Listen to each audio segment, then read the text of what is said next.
Hello guys, అయితే మరి మొన్న ప్యారడైజ్ నుంచి రిలీజ్ అయిన ఆయాసేర్ అనే సాంగు, మన పెద్ద నుంచి రిలీజ్ అయిన రై రై రారా సాంగు, రెండు సాంగ్స్ని పక్కన పెట్టి చాలా విపరీతంగా కంపేర్ చేస్తున్నారు. ఏవేవో మాట్లాడుతున్నారు. వన్ బై వన్ మాట్లాడదాం. అసలు ఫస్ట్ పాయింట్ ఏంటంటే, ఈ రెండు సాంగ్స్ కూడా ఇంట్రడక్షన్ సాంగ్స్ అనమాట. సో సినిమాలో ఫస్ట్ సాంగ్స్ ఇవే పడతాయి. రేపు పక్కన పెట్టండి.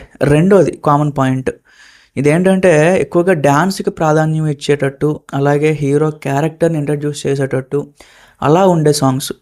కాకపోతే ఇక్కడ రామ్ చరణ్ గారి సాంగ్ రై రై రారా, ఆ సాంగ్ ఏదైతే ఉందో అది వ్యూస్ మాత్రం స్టక్ అయిపోయినట్టు, లేకపోతే ముందుకు కదలట్లేదు.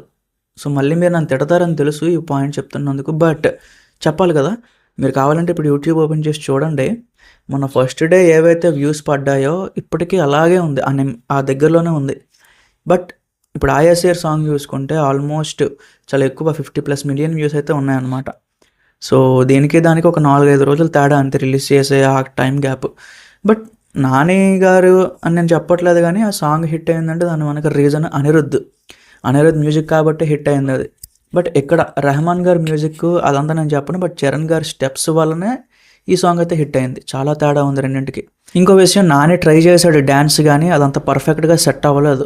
సో నేను ఫ్రాంక్గా చెప్పేస్తున్నాను. ఇప్పుడు ఇక్కడ మీరు పెడతాను కూడా చూడండి. నాకు అంతగా ఏమీ అనిపించలేదు ఆ ఆయాసేర్ సాంగ్ డ్యాన్స్, కానీ ఏమంత అనిపించలేదు. బట్ సాంగ్ వినడానికి బాగుంది. బట్ రై రై రా సాంగ్ చూసుకుంటే వినడానికే బాగుంది. చరణ్ గారి సాంగ్స్, అదే మన స్టెప్స్ చూసుకోవడానికే బాగుంది. ఆ బ్యాక్గ్రౌండ్ కానీ, ఆ డాన్సర్స్ ఎవరైతే జూనియర్ డాన్సర్స్ ఉన్నారో వాళ్ళు కానీ, సో లిరిక్స్ కానీ ప్రతిదీ కూడా చాలా కొత్తగా అనిపిస్తుంది నాకు. ఈవెన్ నిన్న మ్యాచ్ విన్ అయింది. సో క్రికెట్ మ్యాచ్, మనకు ట్రోఫీ వచ్చింది. చాలామంది మన రై రై రారా సాంగ్ తీసుకొచ్చి ఈ రీల్కి పెడుతున్నారు అనమాట. క్రికెట్ ఆ విన్ అయిన ఏదైతే ఉంటుందో ఆ రీల్స్కి అటాచ్ చేస్తున్నారు. బట్ నేను ఎక్కడా కూడా ఆయాసేర్ సాంగ్ అనేది ఎక్కడ నేను చూడలేదు. సో అదే ఇప్పుడు మనకు తెలిసిపోద్ది, అక్కడే తేడా తెలిసిపోద్ది. రై రై రారా సాంగ్ అనేది కొంచెం ఎక్కడైనా టైం పడుతుంది గైస్. ఎందుకంటే ఎవరైతే లైఫ్లో కానీ, జాబ్లో కానీ, బిజినెస్లో కానీ, ఎడ్యుకేషన్లో కానీ ఫెయిల్ అయిన వాళ్ళు ఉంటారో వాళ్ళకి సాంగ్ చాలా గట్టిగా ఎక్కుతుంది.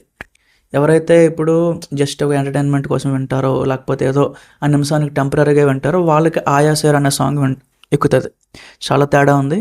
మీరు కూడా అనవసరమైన కంపారిజన్స్ పెట్టుకోవద్దు. నా ఒపీనియన్లో రై రై రారా సాంగ్ చాలా ఎక్కువ వాల్యూ ఉంది. బట్ ఆయాసేర్ అనేది ఒక కమర్షియల్ సాంగ్ అనమాట, ఒక యావరేజ్ సాంగ్. సో వ్యూస్ పరంగా దీనికి ఎక్కువ ఉండొచ్చు, బట్ వాల్యూ పరంగా మాత్రం నేను ఎక్కువ మార్క్స్ ఇచ్చేది రై రై రారా సాంగ్ మాత్రం ఇస్తాను.